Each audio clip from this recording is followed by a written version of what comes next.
Dila memicingkan matanya ketika mendengar jika papanya ingin berbicara serius dengannya. Ada hal yang sepertinya akan sangat tidak menguntungkan dirinya.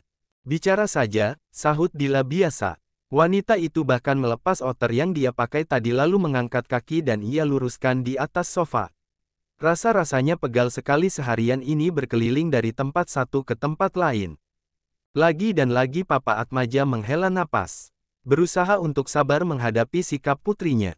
Papa serius tentang kamu menikah, ujar Papa Atmaja yang memulai membuka obrolannya. Tatapan Dila langsung berubah. Yang semula santai pun kini berubah begitu kesal. Topik yang selalu ia hindari dan sudah ia tekankan kepada papanya kalau ia tidak akan mau menikah. Untuk apa Dila harus menikah, Pak? Tanya Dila dengan suara yang gemetar. Ada sesuatu yang sedang wanita itu tekan, agar tidak meluap begitu saja, sudah cukup lelah baginya berdebat terus-menerus dengan papanya. Akan tetapi, kenapa papanya ini tidak bisa mengerti dirinya sama sekali? Melihat dari segi posisinya yang sekarang, pun sama dengan apa yang dilakukan oleh Papa Atmaja. Pria parubaya tersebut bahkan sampai melepas kacamata bacanya lalu menatap lekat ke arah putrinya. Tidak selamanya Papa akan berada di sisimu, Dila. Itu alasan pertama Papa, sahut Papa Atmaja. Memberi penjelasan kepada Dila yang memang sangat susah untuk diajak bicara santai jika membahas perihal yang satu ini. Alasan kedua, Papa mau keturunan dari kamu. Kamu tahu sendiri bukan, bagaimana sikap pamanmu yang satu itu. Jika kamu tidak segera menikah dan memberi keturunan kepada keluarga kita, kamu jelas tahu akhirnya bakalan seperti apa. Ini usaha Papa yang rintis dari awal. Papa tidak mau kalau sampai jatuh ke tangan orang lain, meskipun itu adik Papa sendiri. Sedangkan Papa punya kamu. Cuma persyaratan pengalihan perusahaan, kamu juga sudah jelas tahu bagaimana prosedurnya, bukan? Tolong mulai sekarang jangan hidup hanya dibuat main-main. Pikirin lagi apa yang menguntungkan buatmu sendiri. Kalau memang mau melepas apa yang selama ini berada di genggaman kamu, Papa terserah apa katamu. Papa bakalan turuti. Tapi kalau nggak mau, Papa harap kamu pikirin saran dari Papa tadi. Ucapan Papa Atmaja begitu panjang serta terdengar begitu ngeri. Terkadang Dila berpikir kenapa dirinya lahir dari keluarga seperti ini, semua serba ada, tetapi sama sekali tidak mendahulukan perasaan. Hanya mementingkan apa yang ada di depan mereka. Dila sebenarnya tidak ingin mengatakan ini lebih awal. Hanya saja keadaan yang memaksa dirinya. Dengan satu tarikan napas panjang, Dila membenarkan posisi duduknya dan menatap santai ke arah papanya. Padahal yang terjadi sebenarnya ia sangat takut kehilangan semuanya. Kalau untuk keturunan, Dila bisa melakukannya, Pak, ujar Dila dengan nada yang lebih santai dari sebelumnya. Tidak sedang menggebu. Papa Atmaja mengernyit. Apalagi yang sebenarnya putrinya itu rencanakan di belakang dirinya. Dengan cara, tanya Papa Atmaja seraya menaikkan alisnya. Dila menghela napas. Bukan karena susah untuk menjelaskan kepada papanya. Hanya saja dia sedikit enggan untuk mengatakan hal yang tak sepatutnya dibahas. Masa Papa gitu aja nggak tahu prosesnya, sih, protes Dila yang semakin membuat Papa Atmaja tidak mengerti dan bingung. Memangnya dulu Papa pas buat Dila gimana prosesnya? Pasti melakukan ritual penyatuan jiwa dan raga, bukan? Ya sudah, ini Dila sudah lakuin dan tinggal menunggu hasilnya.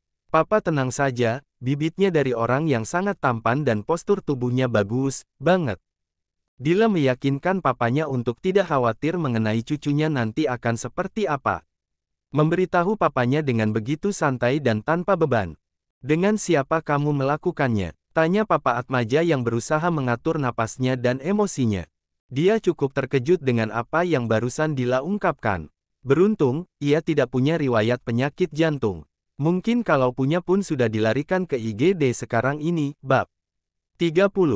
Tentu saja Dila tidak mengatakan hal yang sebenarnya pada papanya. Bisa-bisa nanti papanya ini akan membuat pria yang sudah berani menaruh bibitnya ke dalam rahimnya pun menghilang tanpa Dila tahu. Meskipun papanya ini orang yang sangat sabar dan sering mengalah, menurut Dila. Tetapi jika sudah marah dan tidak bisa terkendali, pria parubaya yang ada di depannya saat ini bisa melakukan apa saja. Bahkan di luar nalar Dila. Ada, kekasih Dila, jawab Dila yang mau menyebutkan namanya. Siapa dia? Dari keluarga mana? Perusahaan mana? Cecar Papa Atmaja dengan tatapan begitu intens dan tajam. Dila menghela napas. Untuk apa juga Papa tanya-tanya sampai ke arah sana? Yang penting kan Dila akan berikan Papa keturunan Atmaja nantinya. Dengan begitu santainya Dila berkata demikian. Tidak tahukah dirinya jika apa yang dia katakan barusan merupakan hal yang tak sepatutnya dianggap santai? Jika Dila sangat santai, tentu lain hal dengan Papa Atmaja yang seolah baru tersambar petir. Bagaimana bisa putri semata wayangnya bertingkah seperti ini? Jangan keterlaluan, Dila, sentak Papa Atmaja yang mungkin stok sabarnya sudah habis. Terus Dila mau gimana lagi, Pak? Pun Dila tak kalah kerasnya. Papa yang menuntut Dila untuk menikah agar punya anak, kan? Sedangkan Papa juga tahu sendiri kalau Dila tidak mau menikah. Karena apa? Itu semua karena hubungan kalian sangat toksik. Untuk apa menikah jika pada akhirnya kalian saling menyakiti? Hah? Untuk apa bersatu jika pada akhirnya terpisah? Untuk apa, Pak? Teriak Dila yang sudah tidak tertahan lagi membendung alasannya. Bukan tanpa alasan Dila menolak menikah. Itu semua karena hubungan orang tuanya sendiri. Bagaimana bisa dulunya mereka sangat saling mencintai. Tetapi setelah lahir dirinya, rasa cinta itu memudar dan mereka sering cekcok.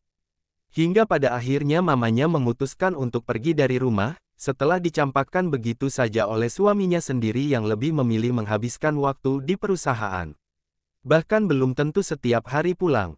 Mama menyerah. Dia lebih memilih untuk membuat dirinya agar tetap waras dan mencari cinta yang baru. Sedangkan dirinya ditinggal di rumah ini lengkap dengan kesepian. Sebab, papanya juga masih tetap terlalu sibuk dengan perusahaan. Baru ketika dirinya beranjak remaja, Papa Atmaja baru mulai perhatian pada Dila. Namun, itu semua sudah terlambat bagi Dila. Dila yang juga ikut emosi, seketika ingat jika dirinya tidak boleh terbawa emosi berlebihan atau kalau tidak dirinya akan stres. Jika stres, maka pembuahan yang dia lakukan bakalan sia-sia saja. Entah, terbuat dari apa otak wanita itu, sehingga masih sempat-sempatnya memikirkan hal tersebut dalam keadaan yang cukup tidak memungkinkan. Setelah berhasil mengatur emosinya dan terus mengatur napasnya, Dila menatap lekat ke arah papanya seraya berdiri. Jika seperti itu, untuk apa menikah, Pak? Sudahlah, yang terpenting Dila tetap memberikan Papa keturunan. Dan jangan pernah lagi mendesak Dila untuk menikah, ucap Dila yang kemudian berniat akan beranjak dari sana. Namun, sebelum langkah kakinya menaiki anakan tangga, terdengar suara Papa Atmaja yang mampu menghentikan langkah kaki Dila. Lalu, apa kamu tidak pernah memikirkan pandangan masyarakat padamu jika kamu hamil di luar nikah? Bahkan kamu sendiri pasti juga tidak tahu siapa pria itu sebenarnya, bukan? Tanya Papa Atmaja, benar-benar mampu membuat Dila kepikiran. Sebab, sejauh ini dia tidak pernah memikirkan bagaimana cara pandangan mereka terhadap dirinya. Lantas, bagaimana nanti jika pandangan itu tertuju pada anaknya yang jelas-jelas lahir tanpa mempunyai seorang ayah? Kini, Dila benar-benar dibuat kepikiran mengenai nasib anak yang keberadaannya sendiri saja belum terdeteksi.